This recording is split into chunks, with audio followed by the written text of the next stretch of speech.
Hello friends, आज है 21 अक्टूबर और आज के दिन के जितने भी महत्वपूर्ण करंट अफेयर्स बनेंगे उनके बारे में हम लोग डिटेल से अध्ययन करने वाले हैं। दोस्तों आइए हम लोग आज का महत्वपूर्ण सेशन स्टार्ट करते हैं। लेते हैं पहला क्वेश्चन है, विश्व सांख्यिकी दिवस कब मनाया गया है? इसका ऑप्शन नंबर बी राइट होगा, 20 अक्टूबर। 20 अक्टूबर को विश्व सांख्यिकी दिवस मनाया गया है। दोस्तों देखिए, विश्व सांख्यिकी दिवस प्रत्येक 5 साल में 20 अक्टूबर को मनाया जाता है। ध्यान रखिए, प्रत्येक 5 साल के बाद एक बार मनाया जाता है। तो 20 अक्टूबर को मनाया गया है। यह दिवस समाज के दिन प्रतिदिन विकास में डेटा और सांख्यिकी के महत्व पर प्रकाश डालता है। इस दिवस को संयुक्त राष्ट्र सांख्यिकी आयोग द्वारा 2010 में नामित किया गया था, अर्थात 2010 से शुरुआत किया गया था। अगर हम बात करें 2022 की थीम क्या है, इस 2022 की थीम है डेटा फॉर सस्टेनेबल डेवलपमेंट। इसको ध्यान रखिएगा। इसके बाद दूसरा क्वेश्चन लेते हैं, भारत के व्यापार संवर्धन संगठन के सीएमडी के रूप में किसे नामित किया गया है? इसका ऑप्शन नंबर ए राइट होगा, प्रदीप खरोला है। ये प्रदीप खरोला है जिनको इसके लिए नामित किया गया है। दोस्तों देखिए, पूर्व नागरिक विमानन सचिव प्रदीप खरोला को भारतीय व्यापार संवर्धन आईटीपीओ का अध्यक्ष और प्रबंधन के रूप में नियुक्त किया गया है। मार्च 2022 में उन्हें राष्ट्रीय भर्ती एजेंसी एनआरए के अध्यक्ष के रूप में भी नियुक्त किया गया था। आईटीपीओ देश के विदेशी व्यापार को बढ़ावा देने के लिए भारत सरकार की एक नोडल एजेंसी है। अगर इसकी स्थापना की बात करें, इसकी स्थापना 1977 में हुई थी तथा इसका मुख्यालय है नई दिल्ली। तो हमको यहाँ से इतनी जानकारी मिली। इसके बाद अगला क्वेश्चन लेते हैं। अगला क्वेश्चन है, इसको इम्पोर्टेंट है, ध्यान रखिएगा। अंडर 23 वर्ल्ड चैंपियनशिप में मेडल जीतने वाले पहले भारतीय कौन बन गए हैं? इसका ऑप्शन नंबर सी राइट होगा, साजन भनवाल। ये साजन भनवाल हैं जिन्होंने अंडर 23 वर्ल्ड चैंपियनशिप जीता है, पहलवानी में जीता हुआ है। देखिए, साजन भनवाल 19 अक्टूबर 2022 को स्पेन में अंडर 23 विश्व कुश्ती चैंपियनशिप में पदक जीतने वाले वे पहले भारतीय बन गए हैं। उन्होंने 77 किलोग्राम भार में यूक्रेन के दिमित्रो वात्सेकी को हराया और कांस्य पदक जीता है। दोस्तों, ग्रीको रोमन कुश्ती एक विशेष प्रकार की कुश्ती है जिसमें पहलवानों को अपने केवल ऊपरी शरीर का उपयोग करने की अनुमति होती है। अगर हम बात करें अंडर 23 विश्व कुश्ती चैंपियनशिप की पहली बार आयोजन कब किया गया था, तो 2017 में पोलैंड में आयोजित किया गया था। इसके बाद अगला क्वेश्चन लेते हैं, पांचवा खेलो इंडिया यूथ गेम्स 2022 का आयोजन किस राज्य में होगा? इसका ऑप्शन नंबर डी राइट होगा, मध्य प्रदेश में आयोजित होने वाला है। दोस्तों, पांचवा खेलो India youth games 2022 Madhya Pradesh राज्य में आयोजित किया जाएंगे। केंद्रीय युवा मामले और खेल मंत्री अनुराग सिंह ठाकरे ने इसकी घोषणा की है। इसको ध्यान रखिएगा। यह 8 स्थानों पर आयोजित किए जाएंगे। इसमें 8,500 से अधिक एथलीटों और खिलाड़ियों भाग लेने की उम्मीद है। इतना भाग लेने वाले हैं। यह भोपाल, इंदौर, ग्वालियर, उज्जैन और जबलपुर सहित राज्य के विभिन्न स्थानों पे आयोजित किए जाएंगे। इसको ध्यान रखिएगा। इससे मेन इंपॉर्टेंट बात ये बनकर आती है कि 2022 का खेलो इंडिया गेम कहाँ किस राज्य में आयोजित किए जाएंगे, तो मध्य प्रदेश में। इसके बाद अगला क्वेश्चन रहते हैं, हाल ही में किस भारतीय महिला ने निशानेबाजी में स्वर्ण पदक जीता है? ये भी मोस्ट इंपोर्टेंट है दोस्तों, ध्यान रखिएगा। इसका सही उत्तर होगा रमिता जिंदल ने। रमिता जिंदल ने यह स्वर्ण पदक जीता हुआ है। देखिए, भारत की रमिता जिंदल ने 19 अक्टूबर 2022 को मिस्र के काहिरा में अंतर्राष्ट्रीय निशानेबाजी खेल महासंघ ISSF विश्व चैंपियनशिप राइफल पिस्टल में 10 मीटर एयर राइफल में उन्होंने महिला जूनियर का स्पर्धा जीत लिया है। उन्होंने चीन के इंग सेन को 16-12 से हराया हुआ है।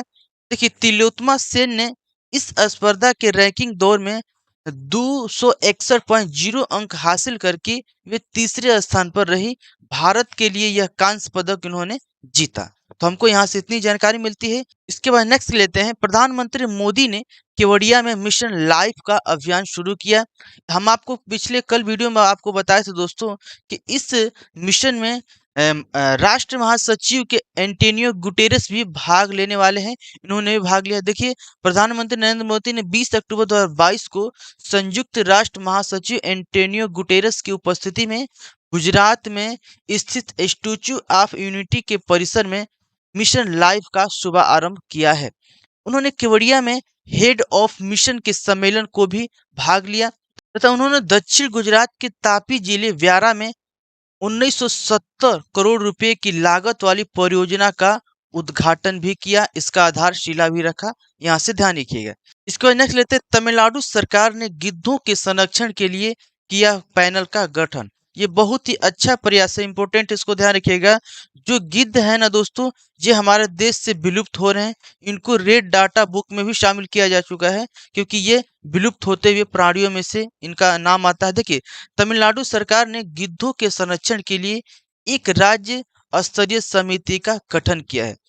पैनल गिद्ध संरक्षण के लिए तमिलनाडु कार्य योजना तैयार करने के अलावा घायल और बीमार गिद्धों के लिए संरक्षण और प्रजनन केंद्र के बचाव की स्थापना भी करेगा। इसके हर एक चीज के लिए ध्यान देगा ये संगठन, इनको बचाने के लिए, इनको संरक्षण करने के लिए, तथा अगर ये घायल होते हैं या बीमार पड़ते हैं उनके हर एक कंडीशन के देख रेख के लिए इस पैनल का गठन किया जा रहा है। देखिए, 10 सदस्यों की राज्य स्तरीय गिद्ध संरक्षण समिति की अध्यक्षता मुख्य वन संरक्षक ने की है। इसका अध्यक्षता कौन करेगा? मुख्य वन संरक्षक के द्वारा किया जाएगा। इसके बाद अगला लेते हैं, सियाचिन ग्लेशियर के बारे में जानेंगे। हम लोग मैप के माध्यम से जानेंगे। हम आपको बताएं कि एक ऐसा क्वेश्चन जरूर लेके आएंगे जो मैप के माध्यम से आपको बताने का प्रयास करेंगे। तो आज हम लोग जानेंगे दोस्तों सियाचिन ग्लेशियर के बारे में। देखिए, सियाचिन ग्लेशियर एलओसी के पास हिमालय में पूर्वी काराकोरम रेंज में स्थित है। ये सियाचिन ग्लेशियर है। यहाँ पर बहुत ही ठंड पड़ता है दोस्तों। यहाँ का तापमान बहुत ही माइनस चला जाता है कभी ठंड के मौसम में। वहां पर भी हमारे नौजवान डटे होते हैं यहाँ पर। इसलिए ये इम्पोर्टेंट है क्योंकि यहाँ से चीन का बॉर्डर लगता है। इंदिरा रिज के आधार पर 6115 मीटर की ऊंचाई पर इसका स्रोत है, यहाँ स्थित है। यह विश्व का सबसे ऊंचा युद्ध स्थल भी माना जाता है।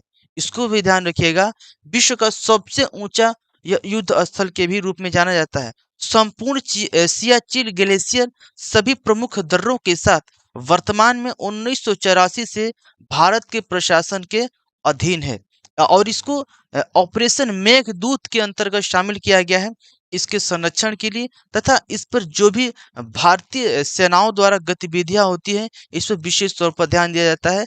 तो हमको यहाँ से इतनी जानकारी मिली, आप इसको विशेष तौर पर ध्यान रखिएगा। इसका नेक्स्ट क्वेश्चन लेते हैं। आज हम दोस्तों स्टैटिक जीके के अंतर्गत जानेंगे खेलो इंडिया के बारे में। ये खेलो इंडिया गेम क्या है इसके बारे में हम लोग जानते हैं। देखिए, खेलो इंडिया एक सरकारी कार्यक्रम है जिसमें 2017-18 में लॉन्च किया गया था। इसका मुख्य उद्देश्य ये है दोस्तों कि प्रतिभावान जो खिलाड़ी हैं उनकी पहचान करना तथा संरचित खेल प्रतियोगिता आयोजन कराना और बुनियादी ढांचे के विकास के माध्यम से जमीनी स्तर पर भारत की खेल प्रतिभा को विकसित करना, आगे बढ़ाना तथा इसकी संस्कृति में सुधार करना भी इसका मेन उद्देश्य है। इसके तहत खेलो इंडिया यूथ गेम, खेलो इंडिया यूनिवर्सिटी गेम्स और खेलो इंडिया स्कूल गेम्स सहित कई कार्यक्रम आयोजित किए जाते हैं, इसमें शामिल किए जाते हैं। तो इसको भी आप ध्यान रखिएगा। इसके बाद नेक्स्ट लेते हैं और आज दूसरा स्टैटिक जीके के अंतर्गत हम लोग जानेंगे दोस्तों प्रधानमंत्री आवास योजना के बारे में। ये क्या है इसको हम लोग जानने का प्रयास करते हैं। प्रधानमंत्री आवास योजना अर्थात पीएमएवाई सरकार की एक पहल है जिसका उद्देश्य है शहरी गरीबों को किफायती आवास प्रदान करना। आप लोग जानते हैं कॉलोनी के नाम से है ना कि व्यक्तियों को कॉलोनी मिलता है, उसमें आवास दिया जाता है, तो उसके अंतर्गत ये होता है। इसके दो घटक होते हैं। इसमें शहरी गरीबों के लिए प्रधानमंत्री आवास योजना तथा ग्रामीण गरीबों के लिए प्रधानमंत्री आवास योजना दोनों है। शहरी और ग्रामीण दोनों गरीबों के लिए आवास की व्यवस्था इसमें की जाती है। इससे 28 अक्टूबर 2019 तक कुल 1.12 करोड़ घरों की मांग किया गया था, जिसकी तुलना में 1 करोड़ घरों को मंजूरी दी गई है। तो हमको यहाँ से इतनी जानकारी मिलती है। तो दोस्तों हम आशा करेंगे कि आज के वीडियो में हमने जो आपको बताने का प्रयास किया है आपको अच्छे प्रकार से समझ में आए होंगे। तो दोस्तों आज की वीडियो में बस इतना ही। मिलेंगे कल के नई रोचक घटनाओं के साथ, तब तक के लिए जय हिंद।